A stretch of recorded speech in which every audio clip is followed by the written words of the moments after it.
Pilpres kali ini pengakuan MK terhadap Pilpres Hiruk-Pikuk kali ini diikuti Pilpres dengan beberapa 2024 hal yang sangat spesifik yang berbeda dengan Pilpres 2014 dan Pilpres 2019. Ada pelanggaran etik yang dilakukan di Mahkamah Konstitusi, dilakukan di KPU, dan banyak lagi yang menyebabkan hiruk-pikuk itu.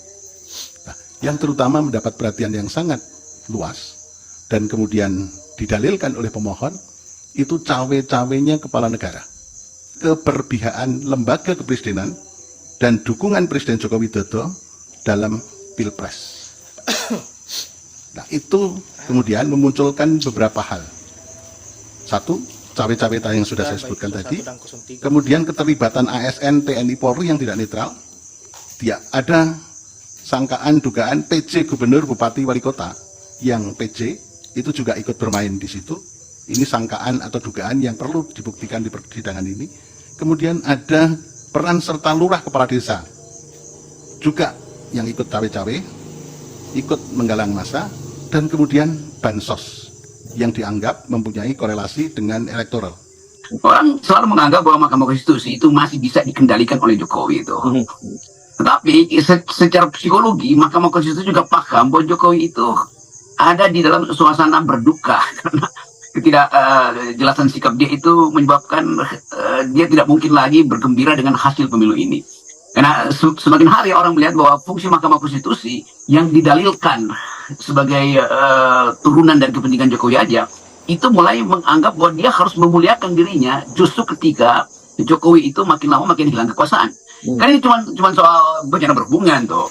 Jadi terlihat bahwa Mahkamah Konstitusi hakim-hakim ini juga mengirim pesan terselubung pada Pak Jokowi bahwa kami ini independen loh. Walaupun kita tahu bahwa independensi itu dia cicil sebetulnya, melihat tekanan publik, wawancara-wawancara, talk show segala macam tuh. Jadi itu psikologi yang terjadi kenapa Mahkamah Konstitusi akhirnya harus mengikuti kehendak publik untuk melihat bahwa ini adalah mahkamah keadilan, bukan mahkamah keluarga. Jadi memang Mahkamah Konstitusi sudah tertekan dari awal karena dihajar terus ini mahkamah keluarga dong. Nah, pride orang-orang semacam Pak Suhartoyo kita kenal, atau bahkan Arsul Sani yang sebetulnya orang ragukan. Tetapi saya bisa duga dengan kuat bahwa ini kesempatan pertama kali dalam sejarah Indonesia orang lihat Mahkamah Konstitusi itu berfungsi maksimal, dan itu ada tepuk tangan publik dan doa dari dalam hati seluruh rakyat Indonesia bahwa Mahkamah Konstitusi sudah pulih akal sehatnya. Dia bukan lagi jadi loket, tapi dia menjadi alat untuk menghasilkan kembali demokrasi. Judicial activism itu muncul tiba-tiba dari benak hakim-hakim ini. Nah, jadi sekali lagi tidak pernah diduga sebetulnya oleh Sri Mulyani, Risma, apalagi Erlangga dan Pak Muhadjir bahwa Mahkamah Konstitusi akan memanggil mereka. Itu dasarnya itu. Sehingga begitu terbuka peluang, karena semua dalil yang diajukan oleh 01 terutama itu betul-betul masuk akal. Kan nggak mungkin hal yang masuk akal itu diabaikan oleh para profesor yang duduk di kursi Mahkamah Konstitusi kan. Ya. Jadi terlihat bahwa peluang kita untuk menghasilkan kembali sebuah mahkamah yang berbudi luhur dan berakal pikiran kuat itu mulai ditunjukkan. Jadi ini pameran semacam pameran kemuliaan baru dari Mahkamah Konstitusi setelah dia diolok-olok oleh publik itu. Nah, ini soal psikologinya. Nah, soal politiknya tentu adalah menyangkut masa depan dari negeri ini yang dibaca perlahan-lahan oleh Mahkamah Konstitusi bahwa kalau angket macet itu artinya nggak akan ada cara untuk mengembalikan demokrasi.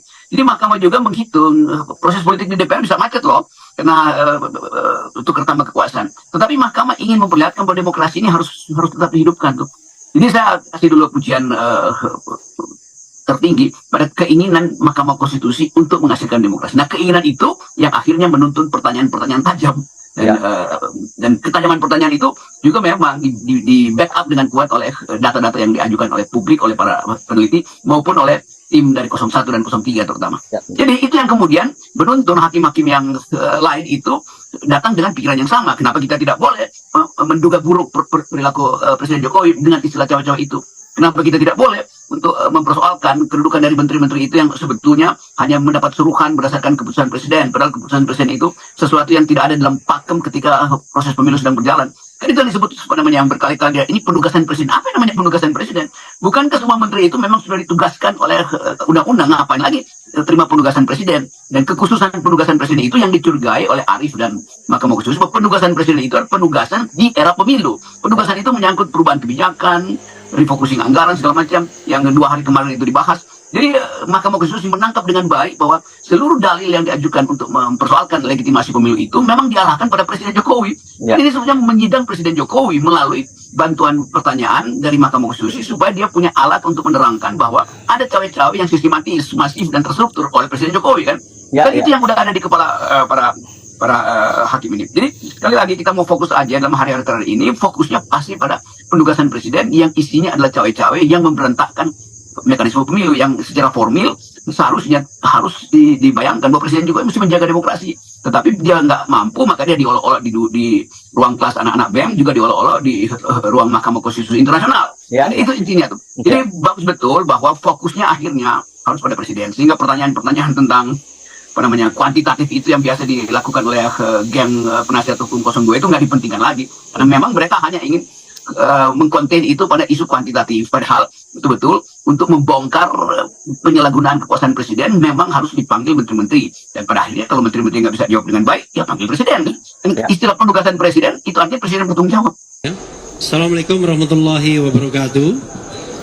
Jadi kawan-kawan semua, kami hari ini sangat bahagia, sangat senang, karena paling tidak bukti bahwa pemilu ini curang itu makin terlihat, makin kentara, ya. Kecurangannya bermacam-macam, mulai dari pencalonan Gibran, mulai dari soal bansos, soal IT dan lain sebagainya. Dan sesungguhnya tidak ada bantahan yang signifikan. Bahkan tadi Prof. Yusril menanyakan sesuatu yang saya sampai surprise, kok Yusril bisa tanya begitu.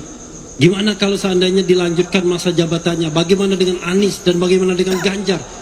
Kok sederhana sekali pertanyaannya. Iya, kalau seandainya Anies dan Ganjar masih menjadi kepala daerah dan mau mencalonkan, ya tinggal mundur, ya kan? Sesederhana itu. Nah, mudah-mudahan pemilu tetap ditegakkan konstitusionalitasnya, dan MK sekali lagi tidak hanya berkutat pada angka-angka. Kenapa? Karena dari awal kami mengatakan tidak mungkin kami mempermasalahkan angka yang didapat dari hasil kecurangan, ya. Kalau kita mempermasalahkan angka yang didapat dari hasil kecurangan, itu sama saja kita mengakui kecurangan itu sendiri. Karena itu kita bergerak pada hal yang jauh lebih substantif. Apa itu? Yaitu pemilu ini curang, pemilu ini melanggar konstitusi, bahkan mengkhianati konstitusi, dan melanggar prinsip langsung, umum, bebas, rahasia, jujur, dan adil. Terutama kata bebas, jujur, dan adil.